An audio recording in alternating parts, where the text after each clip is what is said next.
মোহাম্মদ আজিজুর শেখ, সরকারি বাংলা কলেজ আহ্বায়ক সদস্য। জুলাইয়ের যে আন্দোলন ছিল 16 তারিখ থেকে আমাদের আন্দোলন আমি মিরপুর 10 নম্বরে শুরু করি।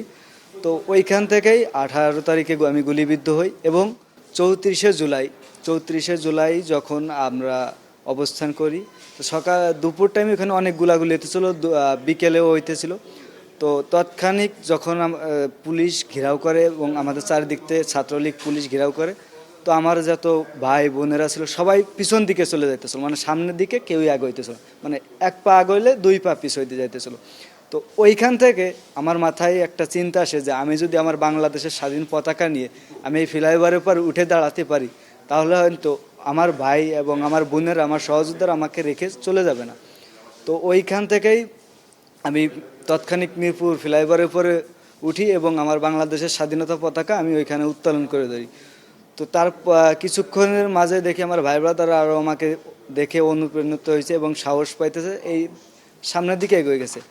এরপরে 18 তারিখে গুলিবিদ্ধ হওয়ার পরে 19শে জুলাই আমি গ্রেপ্তার হই এবং গ্রেপ্তার হওয়ার পরে আমাকে মেট্রো রেল পোড়ানোর যে একটা অপবাদ যেটা দেওয়া হয় আমাদের, যে আমাদের ওইখানে একটা প্যারাগ্রাফ লেখা হয়েছে। তো এখানে আমরা 20 জন ছিলাম, 20 জনের কি আমরা স্বীকারোক্তির দিনে আমাদের 2 দিন যাবত অনেক টর্চার করে। তো এক পর্যায়ে বের হই 23 তারিখ বের হয়ে আমি আবারও আন্দোলনে আসি। এর মধ্যে আপনার আমার পড়াশোনার পাশাপাশি বর্তমান সিএনজি চালাইতেছি। এই সিএনজি চালানোর দেখে আমার গাড়িতে একদিন দেশের পত্রে ভাই দেশের পত্র একটা নিউজ করে, এরপরে এনবিপি, এরপরে 71 টেলিভিশনের নিউজ দেখে অতিরিক্ত প্রেস সচিব আতিকুর রহমান রুমন ভাই দেখেন বিষয়টি, দেখে মাননীয় প্রধানমন্ত্রী জনাব তারেক রহমানকে জানান। তো উনি বিষয়টা দেখে আমাকে এখানে ডাকেন এবং আমি যখন যাই, আমাদের মাননীয় প্রধানমন্ত্রী জনাব তারেক রহমান, আমি ভিতরে ঢোকার মাত্রই যখন আমার নাম ধরে ডাক দিছে, আসলে এই যে অনুভূতিটা, এটা ভাষায় প্রকাশ করার মতো না। যে আমাদের একজন মাননীয় প্রধানমন্ত্রী, আমি ভিতরে ঢোকার মতো আমার নাম ধরে ডাকছে এবং তিনি আমার ভিডিওটি দেখছে।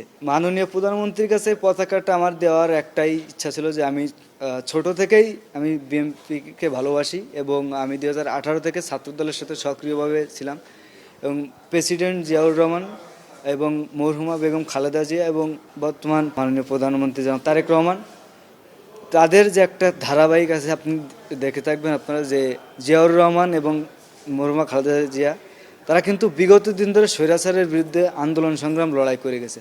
তো ওইখানে কিন্তু আমাদের চেয়ারম্যান স্যার একজন আন্দোলন সংগ্রাম করা। তো আমার মনে হলো যে আমার জুলাইয়ের রক্তাক্ত পতাকাটা যে একমাত্র যদি আমি কারো হাতে তুলে দিতে পারি, সেটা হলো আমাদের দলের চেয়ারম্যান স্যার এবং মাননীয় প্রধানমন্ত্রী জনাব তারেক রহমান। তো ওইখান থেকেই চিন্তা এবং তার কাছে দেওয়া, আলহামদুলিল্লাহ আমি ভালোভাবে তার কাছে পতাকাটা দিতে পেরেছি। এই অনুভূতিটা আমি ভাষায় প্রকাশ করার মতো না। যে আমি তো বললাম যে তিনি আমাকে নাম ধরে ডাক দিছে, এই যে একটা অনুভূতি, বা এটা আসলে ভাষায় প্রকাশ করার মতো না।